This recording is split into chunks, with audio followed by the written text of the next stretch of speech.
Hello my friends, this is Mr. Jingles, and I'm here to read a scary story to you.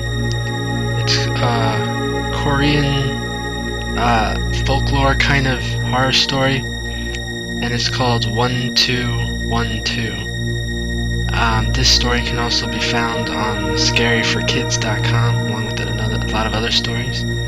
I did not make it. It's an anonymously written story.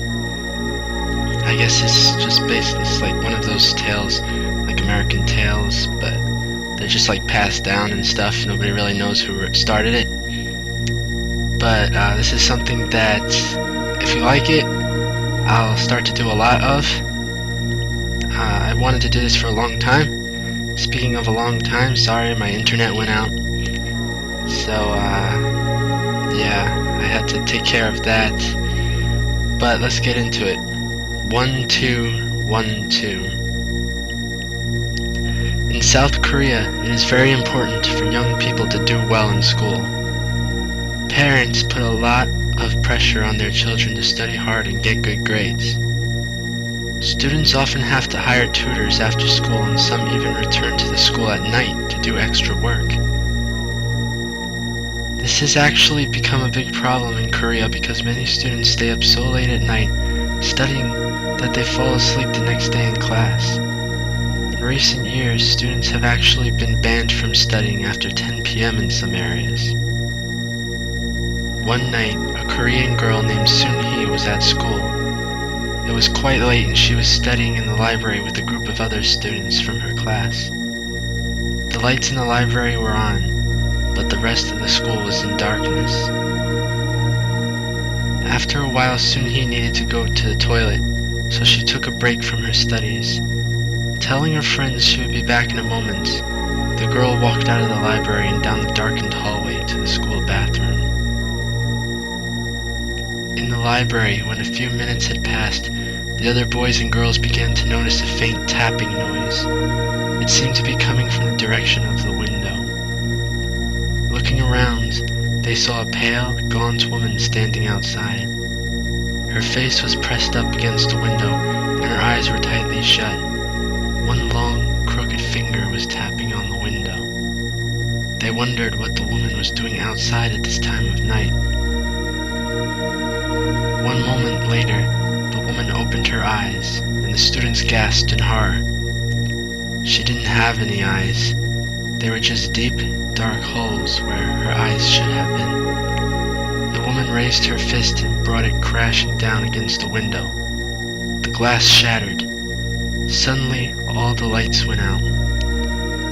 In the school bathroom, Soon-hee was just about to wash her hands when she was plunged into darkness. Everything was silent. She never heard the screams of terror coming from the library. There was no way she could have known about the pandemonium and slaughter that had broken out just a few rooms away. She continued washing her hands in the dark, blissfully unaware of the horrific cries that echoed down the hallway. Just as abruptly as they had begun, the yells and screams stopped, and the school was deathly silent once again. Soon-hee opened the bathroom door and strolled back down the hallway. When she went into the library, she stopped in her tracks. The dead bodies of other students were strewn around the library. Some of the corpses were sprawled on the floor, while others were draped across the desks and filing cabinets. She started shaking with fear. Her mind raced as she tried to understand what had happened. It was a massacre. Just then she heard footsteps echoing down the hallway. Soon-hee was a clever girl and, thinking fast, she threw herself on the floor next to the dead bodies of her friends and lay motionless. She listened as something quietly crept into the library. Soon-hee kept her eyes closed and pretended to be dead. She heard a rustling sound as something moved around the room. Fearing the worst, Soon-hee lay as still as she could and tried not to make a sound. She heard a voice whispering, 121212. Curiosity got the better of her and she cautiously opened her eyes, ever so slightly, and took a peek.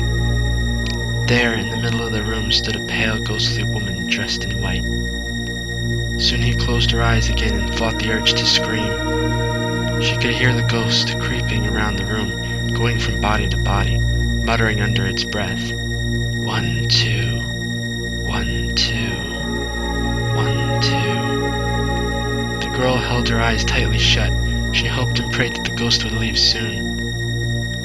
1, 2, 1, 2, 1, 2. The ghostly woman was shuffling from one corpse to the next, getting closer and closer. 1, 2, 1, 2, 1, 2.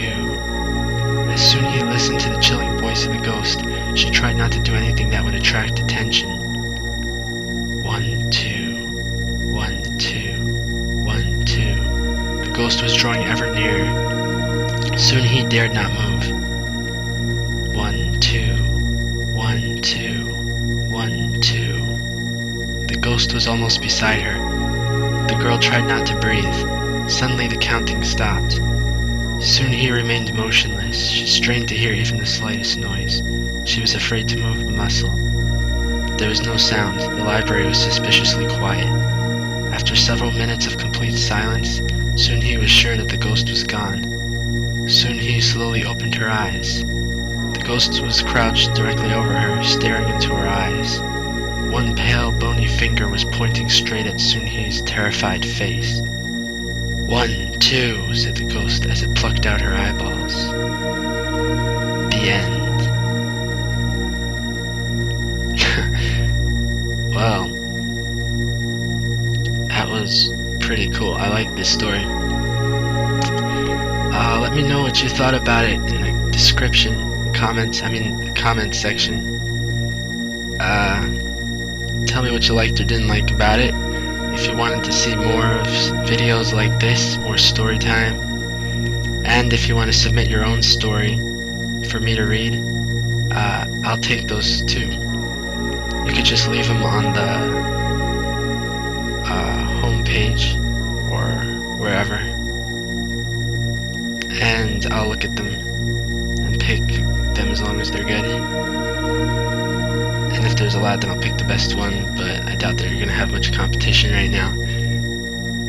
Anyway, I like this story because it was suspenseful and in an obvious way. I mean, it was obvious that the ghost was doing something, but it seemed like she was counting bodies, not plucking out eyeballs. So when she reaches the part where it says stop, where she stopped counting, you're like, what could have possibly stopped her from counting? And then, of course, when you realize what it was, then it freaks you out. So I thought that was really cool. I also liked the originality of what was happening. It was very clever, and for that, I'm going to give it an A+. So, I hope you enjoyed. See you next time at the usual spot.